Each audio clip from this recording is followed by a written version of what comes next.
আচ্ছা, আমরা যে আধুনিক ওয়েবসাইটগুলো ব্যবহার করি সেগুলোর পিছনে সবকিছু এত সুন্দরভাবে গোছানো থাকে কিভাবে?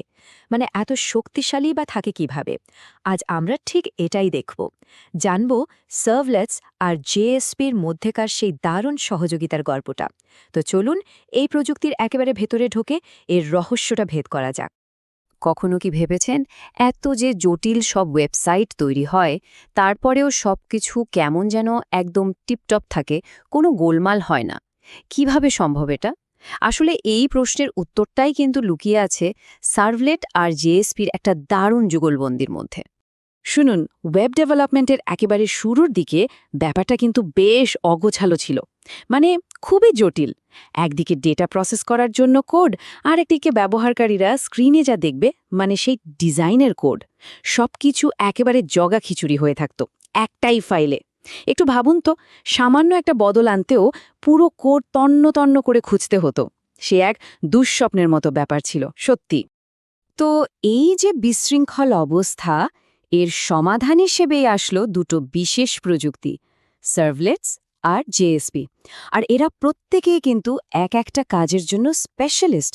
বলা যায় ওয়েব ডেভেলপমেন্টের জগতে এরা রীতিমতো একটা বিপ্লব নিয়ে এসেছিল। এখানে দেখুন ওদের ভূমিকার পার্থক্যটা কি সুন্দরভাবে দেখানো হয়েছে। সার্ভলেটকে বলতে পারেন অ্যাপ্লিকেশনের মস্তিষ্ক। কেন? কারণ এটা ডেটা নিয়ে সব কাজ করে, যত জটিল যুক্তি বা বিজনেস লজিক আছে সব সামলায়। আর অন্যদিকে জেএসপি হল অ্যাপ্লিকেশনের মুখ বা ফেস। এর প্রধান কাজ হল ব্যবহারকারীর সামনে ডেটাগুলোকে খুব সুন্দর আর আকর্ষণীয়ভাবে তুলে ধরা। কাজের এই যে পরিষ্কার একটা ভাগাভাগি, এটাই কিন্তু এর আসল শক্তি। কিন্তু প্রশ্ন হল, এই দুটো আলাদা প্রযুক্তি এত মসৃণভাবে একসাথে কাজ করে কিভাবে, তাই না?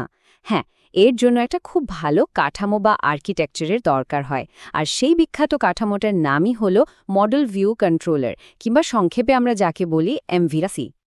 তো এমভিসির প্রথম অংশটা হলো মডেল। মডেলকে বলতে পারেন অ্যাপ্লিকেশনের ডেটা, আর সেই ডেটা ব্যবহারের যত নিয়মকানুন আছে তার একটা ভাণ্ডার। একটা উদাহরণ দিই, ধরুন একটা অনলাইন শপের ডেটাবেস, যেখানে সব পণ্যের তথ্য, দামের নিয়মকানুন, এই সব কিছুই হলো মডেল। আর সবচেয়ে মজার ব্যাপার হলো, ওয়েবসাইটের ডিজাইন বদলালেও মডেলের কিন্তু কিছু হয় না, কারণ এটা ইউজার ইন্টারফেস থেকে পুরোপুরি আলাদা, একদম স্বাধীন। এরপর আসছে ভিউ। নাম শুনেই বোঝা যাচ্ছে ভিউ হলো সেই অংশটা যা আমরা, মানে ব্যবহারকারীরা স্ক্রিনে দেখি আর যার সাথে সরাসরি ইন্টারঅ্যাক্ট করি। সাধারণত এটা একটা জেএসপি ফাইল হয়, আর এর মূল কাজটাই হলো মডেল থেকে পাওয়া ডেটাগুলো দিয়ে একটা সুন্দর ইউজার ইন্টারফেস বানানো। আর সবশেষে আছে কন্ট্রোলার, যেটা কিন্তু পুরো সিস্টেমের একেবারে কেন্দ্রবিন্দুতে থাকে। কন্ট্রোলারকে একজন ট্রাফিক পুলিশের সাথে তুলনা করা যেতে পারে। দেখুন, ট্রাফিক পুলিশ যেমন রাস্তার গাড়িগুলোকে ঠিকঠাক পথে চালনা করে, কন্ট্রোলারও ঠিক তেমনই ব্যবহারকারীর রিকোয়েস্ট বা অনুরোধটা নিয়ে সেটাকে সঠিক মডেল আর ভিউয়ের কাছে পৌঁছে দেয়। আর এই কন্ট্রোলারের ভূমিকার জন্য একটা সার্ভলেট কিন্তু একদম পারফেক্ট। এই পুরো এমভিসি আর্কিটেকচারের মূল ভিত্তিটাই হলো একটা নীতি, যার নাম সেপারেশন অফ কনসার্নস, মানে দায়িত্বের বিভাজন। সহজ কথায় বলতে গেলে মডেল, ভিউ আর কন্ট্রোলার, এরা প্রত্যেকে শুধু নিজের নির্দিষ্ট কাজটাই করে, একে অপরের কাজে একদমই নাক গলায় না। কিন্তু এই ভাগাভাগিটা আসলে বাস্তবে কাজ করে কিভাবে? চলুন এবার তাহলে সেটাই দেখা যাক, মানে কিভাবে এই তিনটা অংশ মিলেমিশে একটা পারফেক্ট টিমের মতো কাজ করে, আর একটা রিকোয়েস্ট কিভাবে এদের মধ্যে হাত বদল হয়। দেখুন, একটা ওয়েব রিকোয়েস্টের জার্নিটা ঠিক এই রকম। প্রথমে ব্রাউজার থেকে একটা রিকোয়েস্ট সোজা চলে আসে সার্ভারে। সেখানে কে বসে আছে? আমাদের কন্ট্রোলার, মানে সার্ভলেট।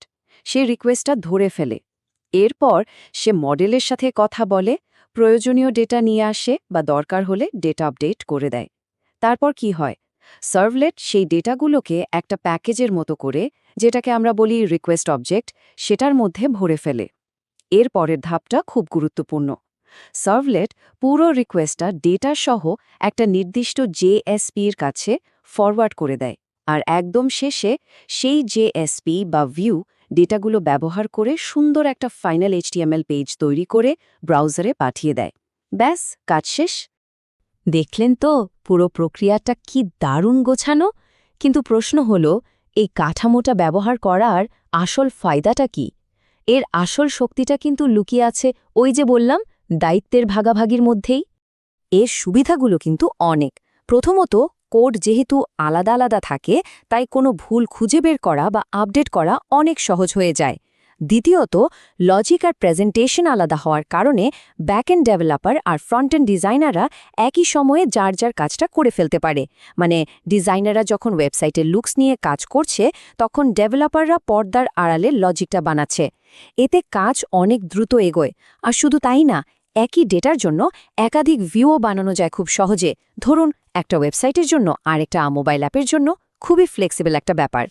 তাহলে আমরা দেখলাম কিভাবে সার্ভলেট আর জেএসপি একসাথে মিলে এমভিসি আর্কিটেকচার ব্যবহার করে একটা দারুণ গোছানো আর কার্যকরী ওয়েব অ্যাপ্লিকেশন তৈরি করে।